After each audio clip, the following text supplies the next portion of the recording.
So we are here with our good friend, Mr. Mike Mercuro, longtime friend, colleague, and owner of Rosie's Pizza, my favorite pizza in our area. And just the area?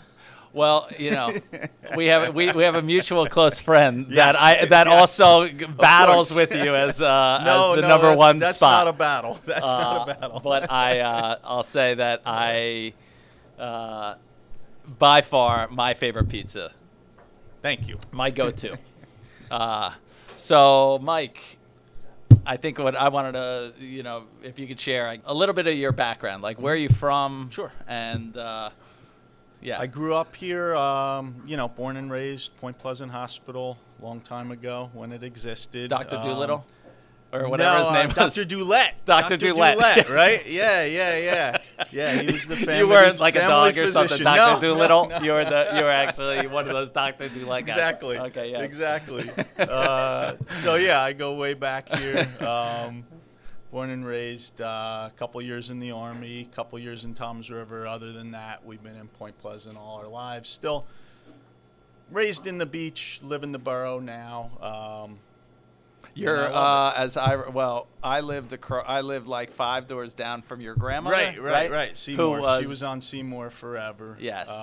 And she was Johnson, or no? Yes.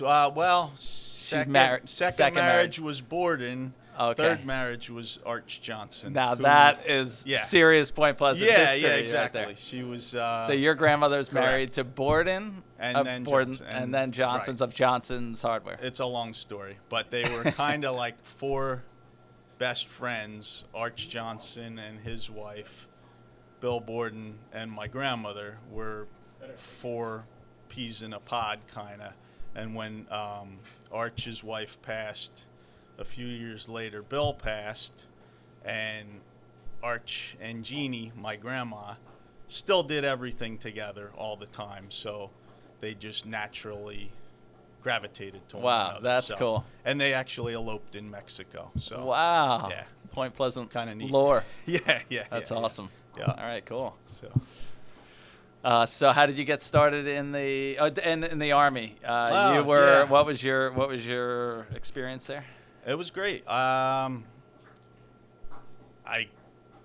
can't even tell you why I decided to go in. For sure, I was kind of young, straight out of high school. I graduated basic training when I was still 17. Went in as a cook, and the experience was great. It just I learned a lot about people. You meet a lot of different people, a lot of different walks of life. And you have to get along because you're bunkmates kind of, and there might be 6 in your room, or sometimes there's 18 or 20 in your room. So it's for me, it was a good experience meeting people. We're a little homogenous here in Point Pleasant Beach area. You meet people from every walk of life when you go in the service like that. And, I still have a couple friends and that's 35 years ago or more, So. And what was did you cook before you went into the Army, or did you just get thrown into that role? Yeah, no. I did vocational school in the high school. My last 2 years of high school, I did like the baking program and the cooking program at Ocean County Vocational. Oh, that's cool. Out in Brick, and that was good for me. Learned a lot. The Army teaches you hygiene. Don't kill anybody, basically. We don't care what it tastes like. Just don't harm any of the soldiers. Correct? So it wasn't like culinary expertise there. Right. It was large quantities and food safety, food sanitation. What had you were in real estate. We worked Correct. together. Yep. And then you decided to open up Rosie's. Right. Tell us a little bit about it. I think I always had a pizza place in the back of my mind somewhere, because I do enjoy the food service industry, even after the Army, before the Army, after the Army. I had worked in some kitchens here and there. I don't think I ever had the capital or maybe the willingness to fully commit to owning something like this.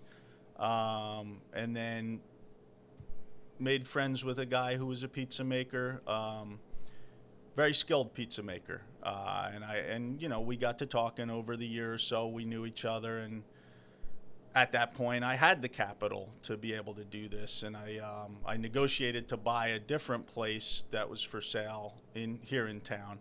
Didn't quite work out, and then a few months later, we saw the sign on the door here. The space. Yeah, the space was open. It was a pizza place, so it had most of the equipment.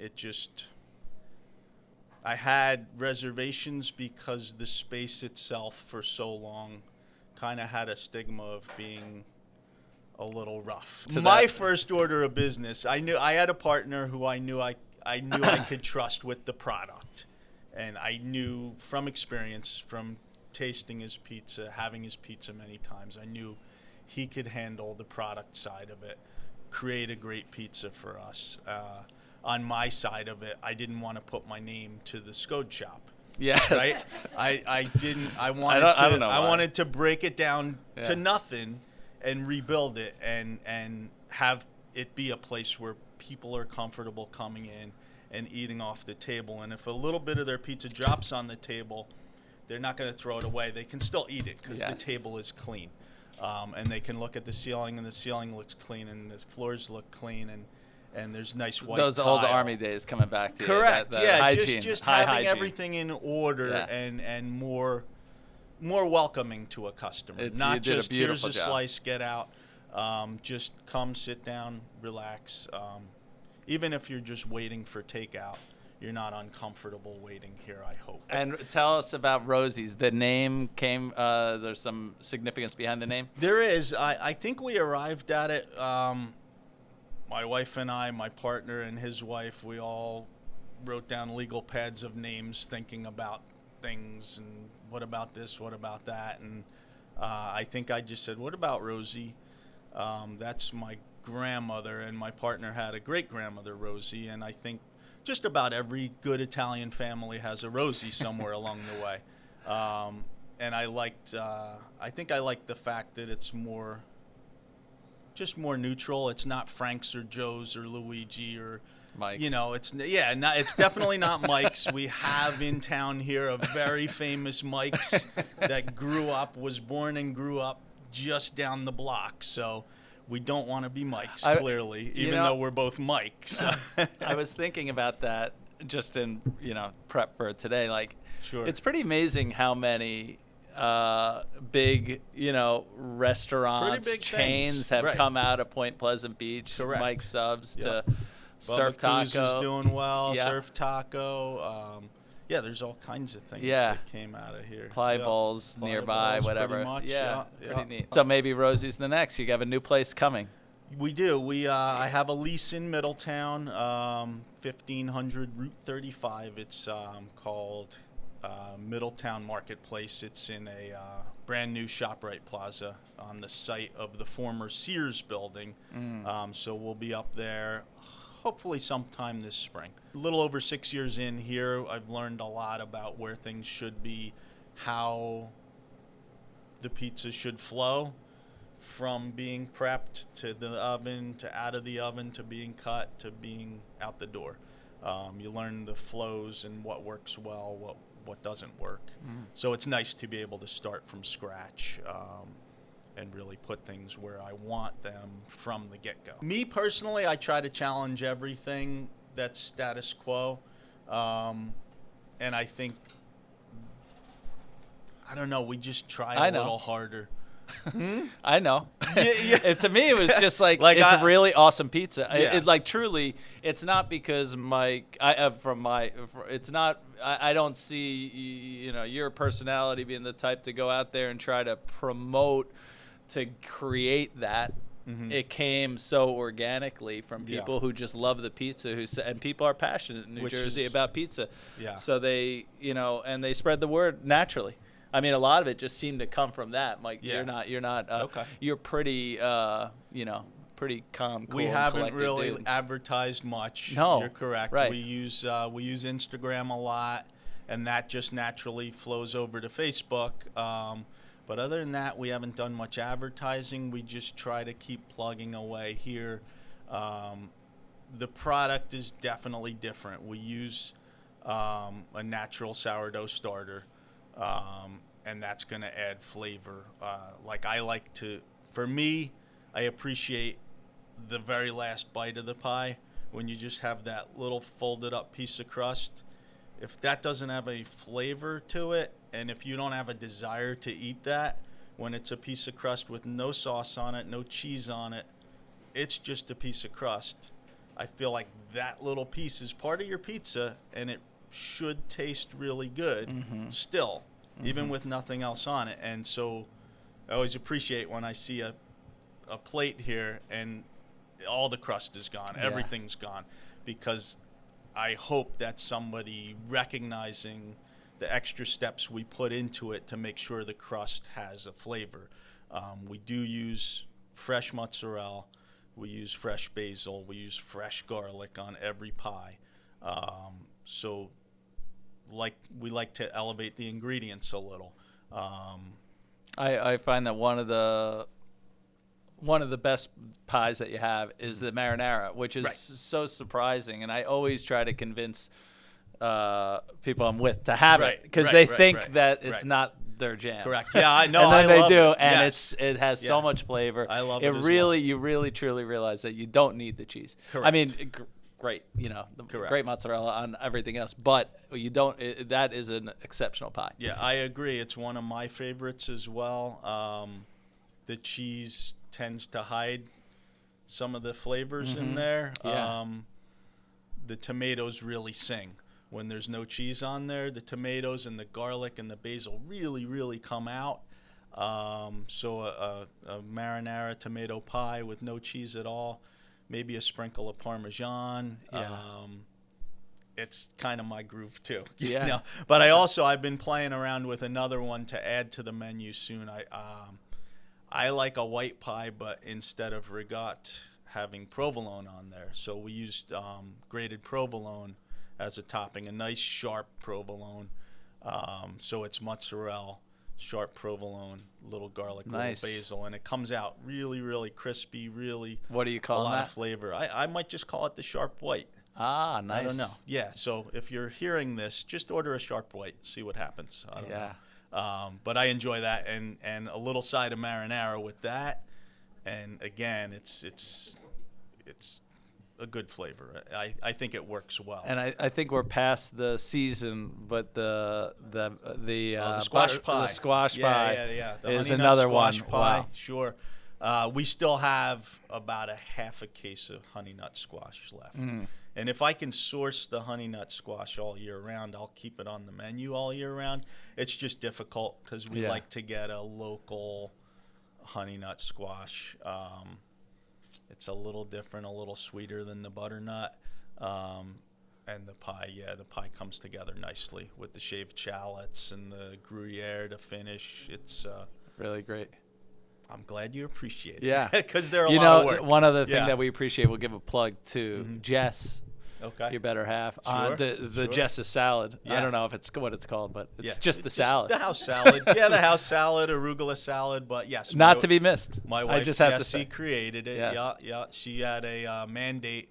Just try to use as many ingredients that we already have in the store, so I don't have to stock too many other outside the box things. And it came together really well. We actually make the dressing for it here as well.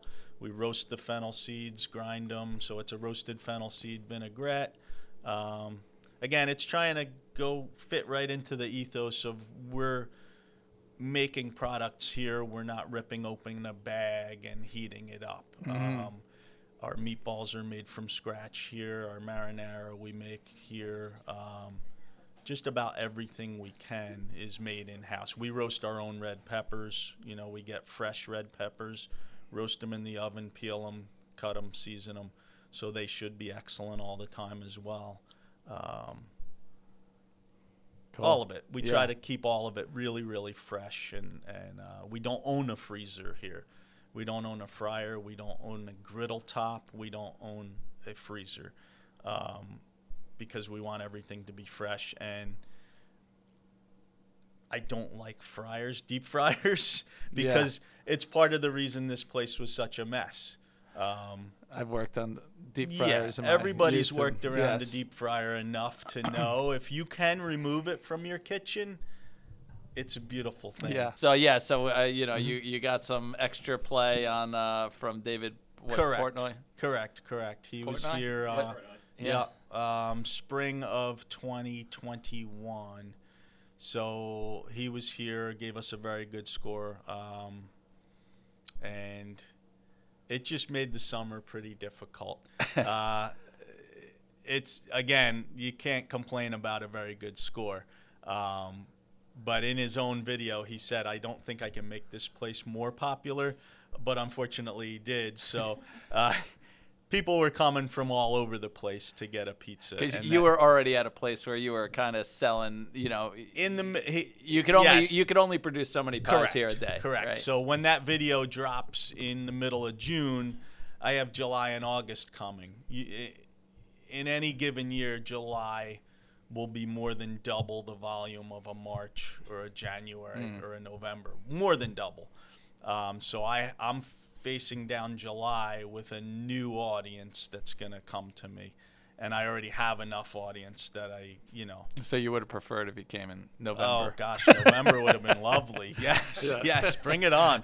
So we sometimes take naps from November through April. Yeah. It's a different animal. I mean, anybody who's lived at the shore for more than 5 minutes understands there's a major difference between December and July. In traffic, in bridges, in pizza. Yeah. But timing-wise, it just made it difficult for us. And we're still trying to claw back some of our regular customers.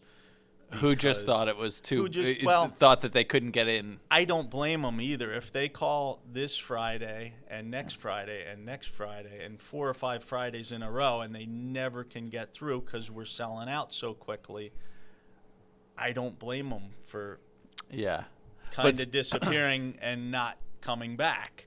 Since then, you also got built out another oven here. Yeah, slightly bigger oven, so we have a little more volume, capacity for volume. Yeah. And again, the Middletown store will have 2 of those ovens, so it should double our capacity. But there are nights now in a January or February where it's a 3-deck oven and we'll only have 2 of the 3 decks on. Yeah.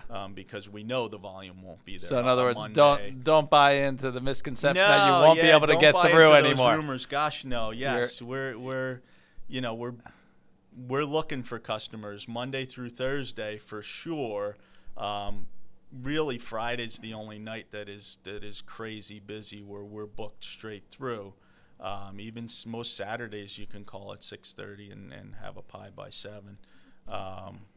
So it's again, it's one of those things I would like to get the word out there that it's not so difficult anymore. Summer's one thing, and again, if you've lived here for more than 5 minutes, July and August are different. What's the trick and the busy times in the summer? What are your tips to make sure that you get your pie? So we that first summer was pure hell because we had 4 phone lines and you would get a busy signal. Once those 4 phone lines were full, you would get a busy signal and you would have to keep hitting redial. So I got a new system that can hold up to 100 people on hold. So now the idea is just don't hang up. If you call right at 2, you're in a queue. I don't know if you're number 2 or number 22 or number 88, but as long as you don't hang up, we are going to get to you eventually. And then you still kind of have to cross your fingers a little. It's by phone. By phone is the easiest. It's the easiest for us. It's the easiest for you. I don't think it would be respectful of me if I let somebody walk in the door when I have 80 people on hold. I let you walk in the door and place an order at the counter when there's 80 people who called maybe 20 minutes ago and have been holding. Yeah. So don't be mad if you walk in. The person who walks in, it wouldn't respect all those people on hold.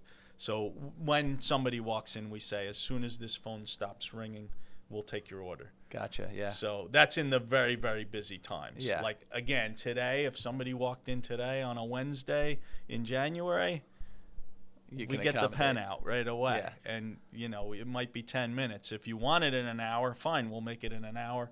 If you want it right away, it's going to be 8 to 10 minutes. Yeah. I always, anybody who asks, like, what I should get, this is my first time here, I think a round plain pizza is like the baseline. If I can't make you a round plain pizza that you love, then you probably should try the next place. And a round plain, we sell 2 to 1 more than anything else. And I think it's a great start. And I've checked the prices. It's the same price as everybody around. We charge $15.95. It comes to $17 with tax. It's not it's not an extravagant purchase. It's just, again, if I can't make a round plain pizza that you love, then I'm not your pizza place probably. That's what I generally tell people who walk in the door and ask. But some of the others we make, the spinach special is, a lot of people love that. The honey nut, obviously, whenever that's in season and we can source the right ingredients. We that's love the veggie pie. Yeah, the veggie pie too. Veggie pie is amazing. The tomato pie is really good. Marinara. Yeah, marinara with some spinach Square? the square pie. There are people that only want a square pie, and when square pies take about 3 times the amount of oven time as the rounds do, so we just naturally don't make as many of them. And we do run out of them a little more often than the rounds. So I do have customers, if I can't get a square, I'll call you back tomorrow. They don't want a round. I personally prefer the round a little bit, but when I'm really hungry, I definitely want a square because it's a little more filling and it's a little it's got some punch to it. During COVID, going back to COVID, things were tough. Things were tight. We shrunk down the hours quite a bit. We were closed Monday and Tuesday for a long time, a little over 2 years, and we didn't do lunch on the weekdays for a long time as well. And then as we came out of COVID, we added lunch back. So now we're open at 11:30 every day. Every day we're open. The door is open at 11:30. The phones are open at 11:30. Lunch is still slow. People are still getting back to the idea that we're doing lunch, so it's still. You have the smaller pies. We do a smaller pie, right? Right. I don't. I never went back to selling slices because I always thought it went against our ethos here. Like, we like fresh, hot, made to order. I don't like the idea of something sitting around. Come in the door, make 3 slice pies at 11, and people will start coming in at 11:30 to buy them. That's never really sat well with me. So we came up with a 12-inch pie. It's probably equivalent to about 3 slices. So one person may or may not finish it. A lot of the school kids like it.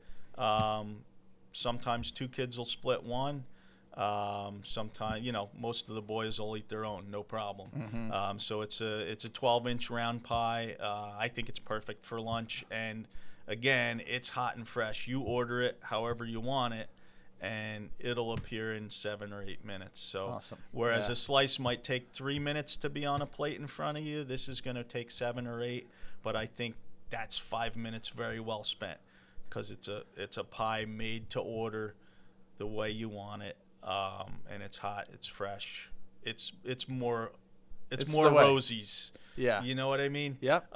It's what we want to project. I don't want to It project never an occurred old to me slice until rewarmed. more recent that thinking around the idea that a pizza sitting on a rack for 5 hours and then reheated. Yeah, I mean, I've worked in places that would keep them overnight, Yeah. would throw them in the freezer or the fridge and serve them again tomorrow. So, and that's not going to kill anybody, but to me, it's not my best product. And I always want to put my best product in front of you. I don't. However, I have to say, the day after, Rosie's Pizza, I just put it on a pan, on the skillet, just on a pan, and just a little Sprite and. Okay. And, man, I flip truth it be over told, right on the cheese, yeah. right on, like just down and dirty. But I'll tell you, it is amazing Truth next be day told, on my stovetop. Yeah, we have So, a freezer just full saying. of Rosie pizza too. I can make myself a hot, fresh one anytime I want. Yes. But still, I bring it home if there's an extra one or we mess one up. I'll wrap it up and bring it home. Yeah. And my wife wants it.